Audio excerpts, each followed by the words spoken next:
Hoje vamos falar sobre o livro Céu e Inferno e, iniciando os nossos trabalhos, nós vamos fazer a leitura do livro Reflexões de Antônio de Aquino. Hoje é a lição 10, né? A psicografia do nosso querido, saudoso, altivo, caríssimo Panfiro. E na lição 10 nos fala assim: voltar à Terra para muitas criaturas é um exercício de dor, sofrimento e até mesmo de angústia.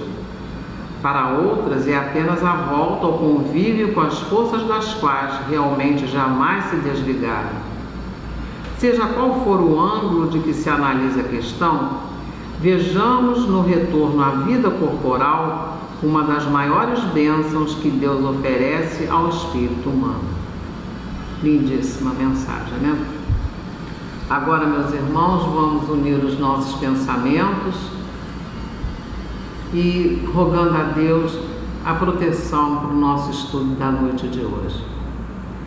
Senhor meu Deus, Jesus Mestre amado, querido irmão Clarencio, amigos espirituais desta casa abençoada, nós estamos aqui hoje em Teu nome, meu Pai, e em nome de todos esses espíritos que nos sustentam, para fazer o estudo do livro Céu e Inferno, cujo tema hoje é sobre o suicídio, um ateu. Rogamos ao Teu coração misericordioso e bom que nos sustente, que envolva a nossa casa das vibrações amorosas que emanam de Ti, vibrações de amor, de luz, de fraternidade, de muita união e de progresso espiritual em todos os sentidos para todos nós, encarnados e desencarnados. E assim, Pai querido, na certeza das Tuas bênçãos estarem sendo derramadas sobre todos nós neste momento, Te pedimos humildemente a permissão para iniciarmos os nossos trabalhos de estudo da noite de hoje. Sê conosco, Pai, porque muito precisamos de Ti. Graças a Deus. Então, meus irmãos, como nós falamos, hoje é o estudo do livro Céu e Inferno, é a segunda parte, né, que estamos estudando, e a lição é sobre um ateu, é o capítulo 5, né? E aí, nós temos nesse estudo de hoje esse ateu que pratica o suicídio, e quando ele chega ao plano espiritual, como todo ateu, né, ele era uma pessoa, vamos falar um pouquinho sobre ele, eu até vou ler aqui um trechinho para nós nos situarmos. Na verdade, esse espírito, ele foi evocado a pedido de parentes dele, né, lá na Sociedade Espírita de Paris. E aí, nessa evocação, ele passa que ele está sofrendo muito e se sente um reto. E ele passa também que tudo aquilo que ele pensava quando encarnado, por exemplo, que o nada não existe, né? Ele acreditava nisso. Aquelas ideias materialistas, quando ele chega no plano espiritual, ele vê que nada disso é realidade e, enfim, ele sofre muito, ele mesmo diz, né, que ele sofre muito.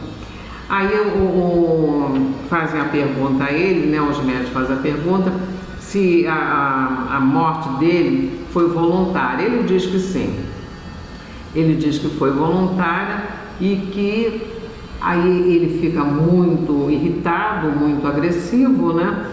E ele diz que, infelizmente, ele é forçado a acreditar em Deus. Porque, como todo materialista, eles acham que a vida termina aqui na Terra, né?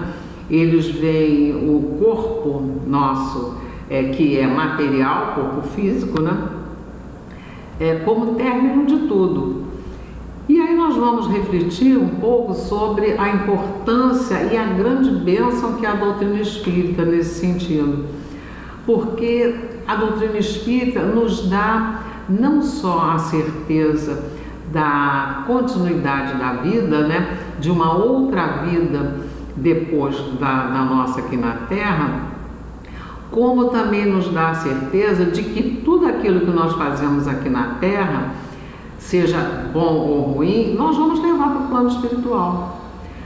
Nós vamos observar que existem outras religiões que acreditam na existência da alma, acreditam em outro mundo e tudo, mas não como a doutrina espírita nos passa.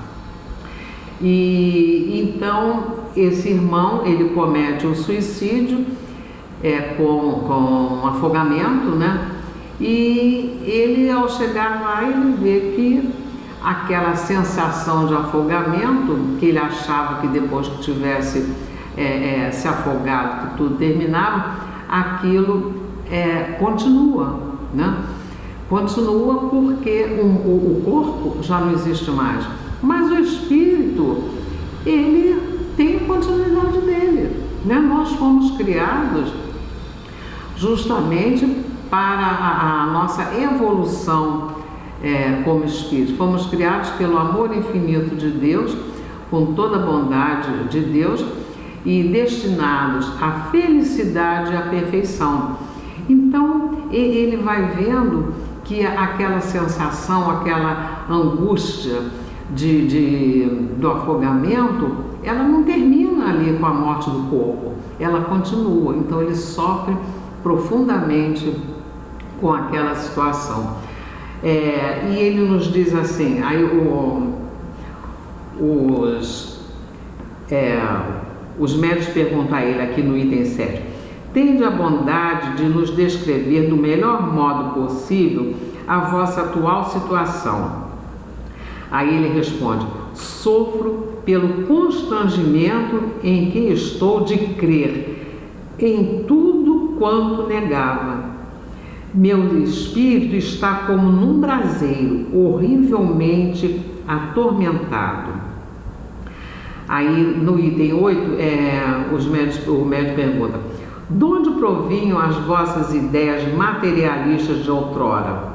E ele então responde, em anterior encarnação eu fora mal, e por isso condenei-me na seguinte aos tormentos da incerteza, e assim foi que me suicidei. E ele também fala que o que levou a ele ao suicídio, no item 5, eles perguntam, né, que motivo poderia termos levado ao suicídio? O tédio de uma vida sem esperança. Aí nós vamos ver outra vez a bênção da doutrina espírita. O que nos passa a doutrina espírita? Que nós não podemos ter uma vida ociosa. O trabalho é de extrema importância na vida do ser humano, não é? E por quê? Porque você, com o trabalho, você ocupa a mente, você ocupa as mãos, e isso é muito importante, de nós ocuparmos principalmente as nossas mãos.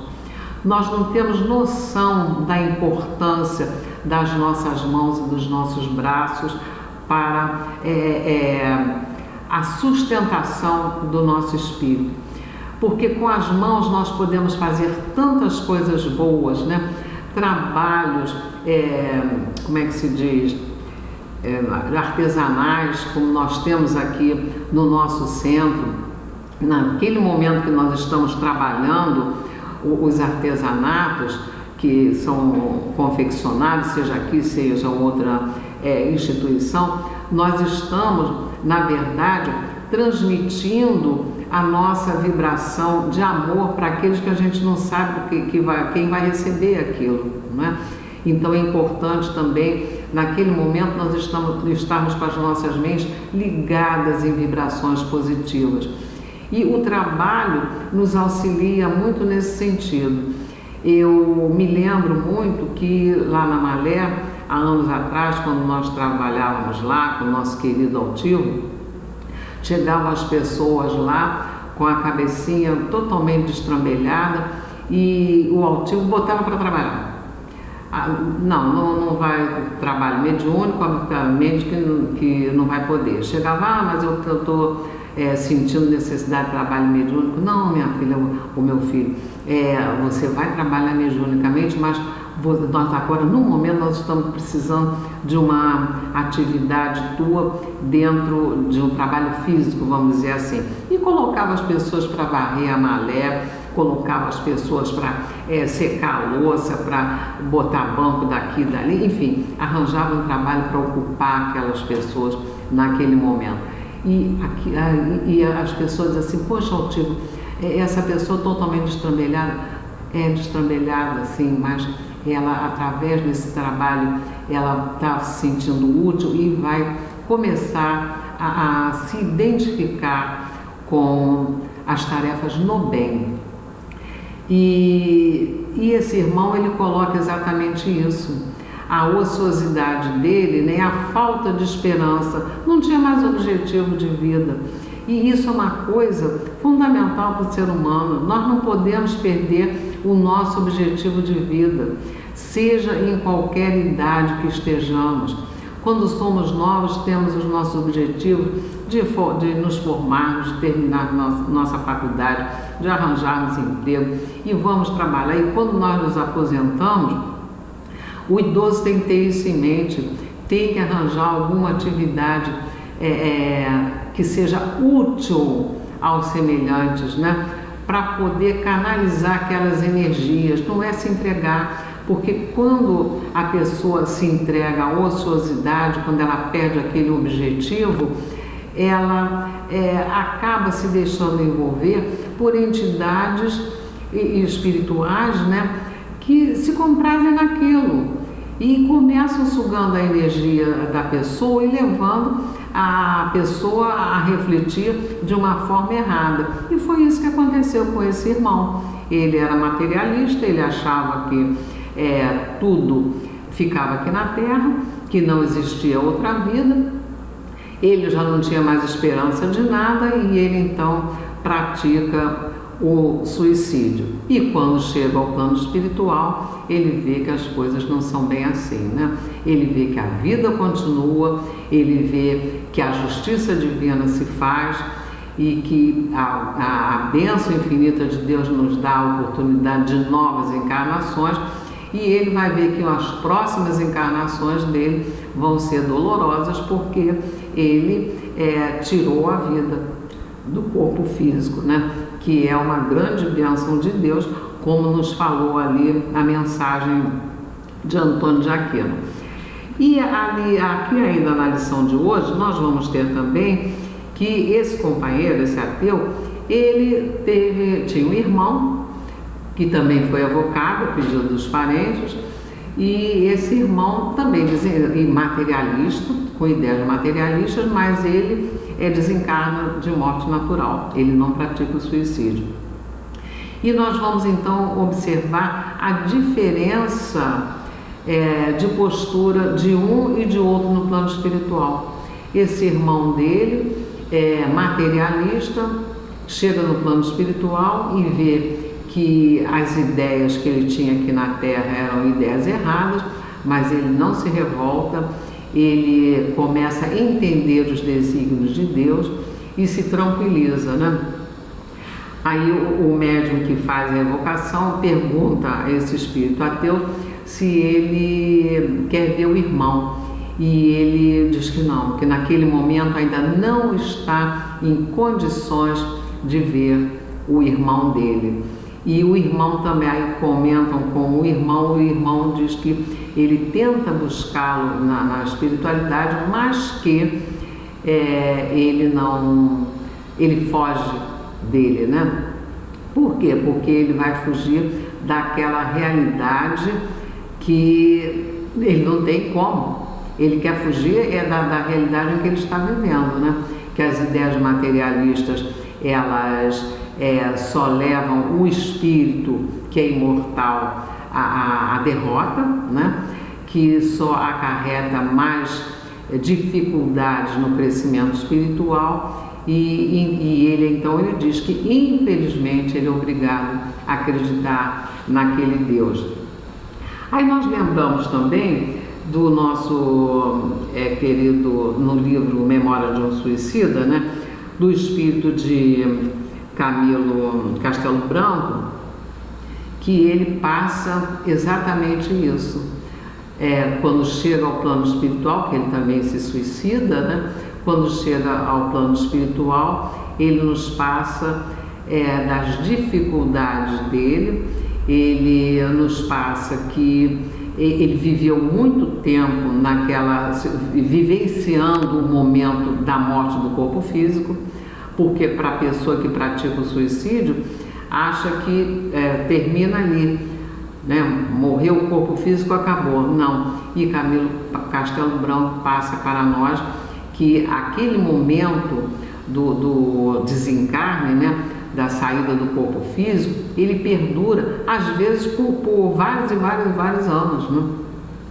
E Camilo Castelo Branco também passa para nós que uma das coisas mais dolorosas para o suicida é que ele, quando chega no plano espiritual, ele vê que aqueles que ele amava não lembram dele. E uma coisa que me chamou muita atenção quando eu li esse livro, Memória do Suicida, que eles passaram que lá no Vale dos Suicidas, né, amparado por Maria de Nazaré, que eles têm um sino, né, que toda vez que algum espírito suicida recebe uma prece, que aquele sino toca, dá uma sinalização qualquer lá. E eles corriam para ver quem é que estava enviando aquela prece da terra para eles. E que dolorosamente para eles não era de parentes, que as preces eram de espíritas que ficavam penalizados e queriam que aqueles espíritos que se suicidaram, que eles evoluíssem o mais rápido possível, que amenizasse o sofrimento deles. Então ele passa que era muito triste, foi muito triste, muito doloroso para ele. Nós temos que refletir também os momentos que a Terra está passando, que são momentos assim de muita dor, que estamos passando no mundo inteiro, né? Tivemos os momentos dolorosos da pandemia, que as pessoas, que todos nós tivemos que ficar isolados para proteção do nosso corpo, né? E para proteção daqueles que estão no nosso entorno, para que o coronavírus não se espalhasse. E isso também levou muitas pessoas a se desorganizarem emocionalmente e até espiritualmente. Porque a pessoa que está acostumada a sair, andar para lá e para cá, de repente se vê confinada, tendo que pedir as coisas para entregar em casa sem poder falar com outros companheiros, sofreram bastante com essa situação. E mais uma vez nós lembramos da importância da doutrina espírita, que nós vimos todas essas situações como um grande aprendizado, né? Tivemos que nos isolar, mas foram criados grupos de oração em todas as religiões, né? Não foi só na doutrina espírita, em todas as religiões se criou um grupo de orações, e nós como espíritas fomos induzidos a refletir naquele momento que estávamos passando, a repensarmos na importância da vida familiar, a repensarmos na importância do abraço, do aperto de mão que tivemos, ainda temos um pouquinho, né, que nos acautelar com relação a isso. Então nós fomos levados a este tipo de conduta, né, de reflexão para dentro de nós mesmos, de aprendermos a fazer orações por pessoas que absolutamente sabemos quem para o mundo inteiro, porque foram muitos países que sofreram com essa situação. Então nós fomos canalizados para isso, e isso nos deu muito sustento, né? Por quê? Porque nós trazemos dentro de nós a fé em Deus, a fé que nos impulsiona para a frente, né? sabemos que nós em momento nenhum estamos abandonados pelo nosso Pai Celestial. E esse momento de pandemia também refletiu nos jovens. Nós sabemos que o número de suicídios no mundo, ele é assustador. É assustador. A maioria das vezes não se propaga até por uma questão de orientação, né, da Organização Mundial de Saúde, mas o número de suicídios, ele é assustador. E nós temos que pensar também na depressão, porque geralmente a depressão é que leva ao suicídio. E esse número se torna mais assustador porque o número de jovens e até crianças que praticam suicídio atualmente é realmente preocupante. É preocupante. E antigamente nós tínhamos assim uma postura de dizer: a pessoa que diz que vai se suicidar, que vai se matar, ela não pratica, porque quem quer se mata, não pratica. Hoje em dia nós já temos outra visão. Aquele que começa se isolando, que de repente começa a dizer que não está mais interessado pela vida, nós temos que estar ali junto daquela criatura, ver o que está realmente acontecendo para aquela pessoa ter aquela atitude, principalmente para o jovem. O jovem hoje em dia, os amigos são de internet. Eles não têm praticamente mais aqueles grupos que se formavam, até criança mesmo, né? Criança antigamente tinha aqueles grupos que se formavam, que toda tarde brincavam na porta, de corrida, disso, daquilo. Hoje em dia não. Hoje em dia é a internet, são os jogos, são uma série de atividades. A criança ou o jovem com a tela do computador ou da televisão.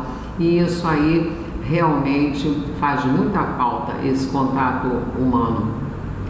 Então, voltando aqui, a importância de nós começarmos a refletir sobre aquilo que está acontecendo com aqueles que vivem no nosso entorno é fundamental, né?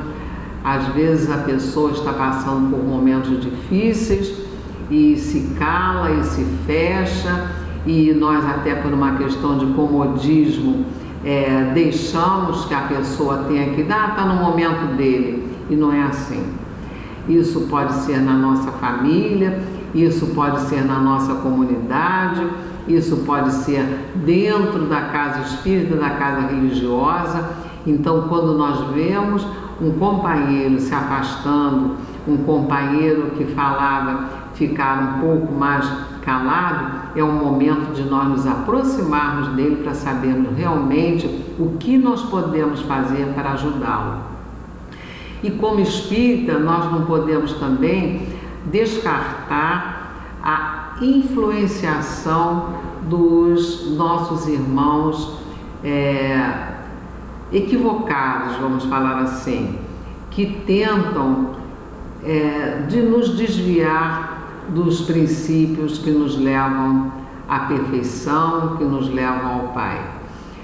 Nós temos que lembrar que somos espíritos muito antigos, somos espíritos milenários, que já praticamos muitas coisas erradas, praticamos coisas boas também, mas muitas coisas erradas, e temos aqueles irmãozinhos que eles não nos perdoaram ainda. E esses irmãozinhos, muitas vezes, vão nos influenciar para praticarmos coisas menos dignas e, inclusive, o suicídio. Nós vamos lembrar aqui rapidamente da situação que nos passa o Divaldo, né, com relação ao Máscara de Ferro, que foi um espírito que acompanhou o Divaldo por décadas, né? Por muito tempo. E Divaldo, então, induzindo o Divaldo ao suicídio. E o Divaldo, então, nos conta que certa vez ele era funcionário público na ativa, que hoje está aposentado, e lá em Salvador, e ele então vem ao Rio de Janeiro. E ele chega aqui no Rio de Janeiro, tem que resolver uma determinada situação num edifício que na época era o mais alto do Rio de Janeiro. E tinha aquelas janelas grandes, que hoje, não sei se vocês observam, existe uma lei que todas as janelas de prédio, elas são obrigadas, até de hospital mesmo, elas são obrigadas a serem lacradas, fechadas, não pode mais abrir a janela, justamente por isso que as pessoas subiam nos andares mais altos e dali praticavam suicídio. Mas naquela época não tinha isso. E aí Divaldo vai lá no andar muito alto desse edifício, que na época era o mais alto do Rio de Janeiro, e olha lá de cima, e esse espírito que o acompanhava diz para ele: olha, aqui ninguém te conhece e você aqui pode se matar, porque ninguém te conhece, ninguém vai ficar sabendo. E Divaldo então, e Joana de Ângelo então, ela entra em ação, né? E Divaldo recobra o equilíbrio dele. E aí esse espírito acompanha Divaldo durante muito tempo, com ideias suicidas, e ele só deixa o Divaldo ter paz quando, certa feita, colocam uma menininha lá na porta da Casa do Caminho, que já não comportava mais a adoção de nenhuma criança, estava tudo lotado. E aí a moça responsável, a senhora responsável, chega e fala para o Divaldo, né, que tinham colocado uma menininha lá, mas que ia encaminhar para o juizado. Aí o Divaldo, lá traz a menininha aqui, quando olha a menininha, ele: mas ela é linda. E aí a moça diz: linda? Essa criança não é linda nada, uma criança feinha, desnutrida, tá um bebezinho, recém-nascido. Mas o Divaldo diz: não, nós vamos ficar com ela, não deixa entregar para o juizado, e ele adota a menina. Então, esse espírito então diz para ele à noite, né, que ele ia. Aí pergunta, né, mas você achou aquela menina bonita? Eu achei, a menina linda, eu vou adotar, que não sei o que. E ele insiste: mas é bonita, mas tu vai ficar com ela? Vou ficar com ela, vai ser minha filha e tal. E o espírito então passa para Divaldo que ia deixar ele. Agora eu vou te deixar em paz. Aí Divaldo diz para ele: não, mas você, eu já estou tão acostumado com você, eu vou sentir falta de você, por que você vai fazer isso comigo? Não, porque você acabou de adotar quem foi minha mãe na última encarnação.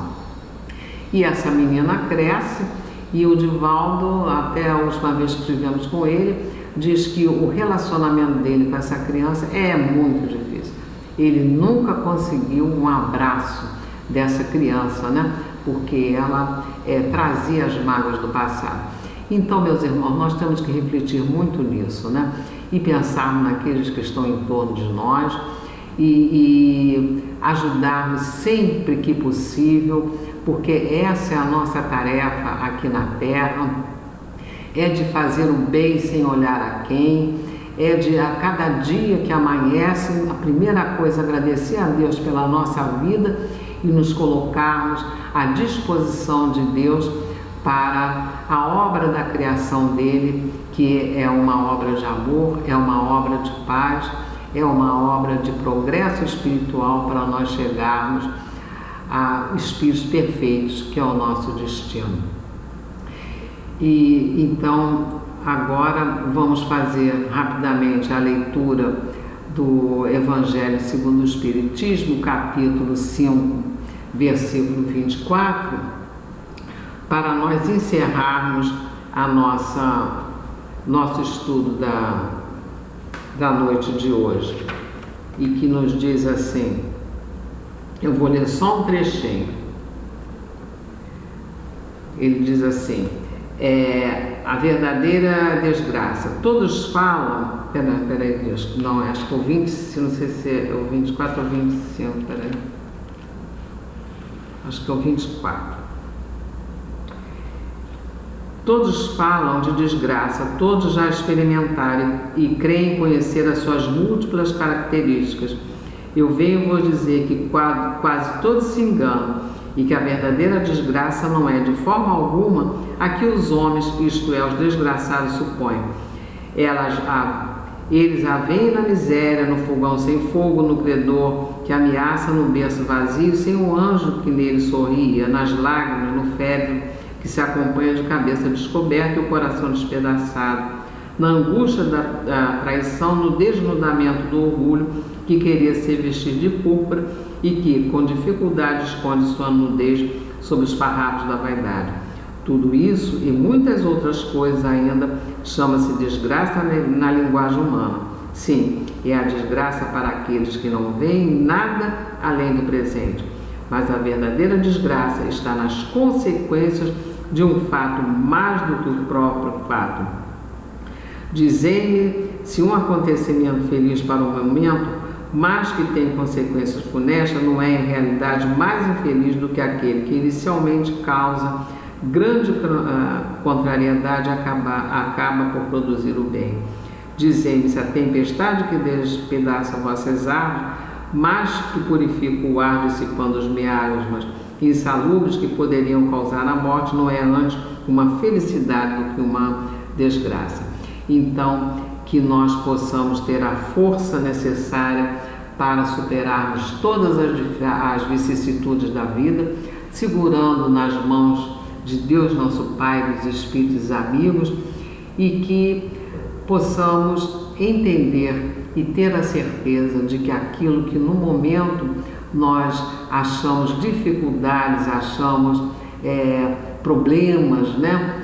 Eles são apenas o mecanismo que Deus está usando para nos levar a uma vida melhor. E aquilo que nos dói no momento, mais adiante, com toda certeza, vai secar as nossas lágrimas e vai nos trazer alegrias por termos vencido todas as nossas provas e termos entendido que Deus está no comando das nossas vidas e que nada vai nos faltar, que fomos criados para a felicidade e para a vitória em todos os sentidos, que entreguemos as nossas vidas nas mãos de Deus, na certeza de seu amparo e de seu grande amor por todos nós.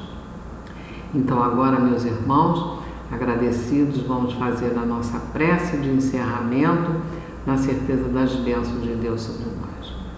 Meu Deus, mais uma vez te agradecemos a oportunidade que tivemos de refletir sobre a necessidade que temos de confiar cada vez mais em Ti, de termos fé e a coragem de seguirmos a nossa caminhada em busca da perfeição, porque foi para isso que Tu nos criaste. Agradecidos, Pai, por esses momentos, te rogamos que o Teu amor infinito se derrame sobre todos aqueles que neste momento se sintam desamparados, se sintam desesperançados, que a nossa querida Mãe Maria de Nazaré possa envolver todos os corações que estão com ideias suicidas, que estão sem esperança em seus corações, que ela possa acalentá-los no seu colo materno, reconfortá-los e que o Teu amor infinito toque a mente e o coração desses irmãos para que eles reflitam na grande bênção da vida, na grande bênção da reencarnação. E assim, Pai, na certeza do Teu amparo, te pedimos humildemente a permissão para encerrarmos o nosso estudo do livro Céu e Inferno na noite de hoje. Sê conosco, Pai, porque muito precisamos de Ti. Graças a Deus.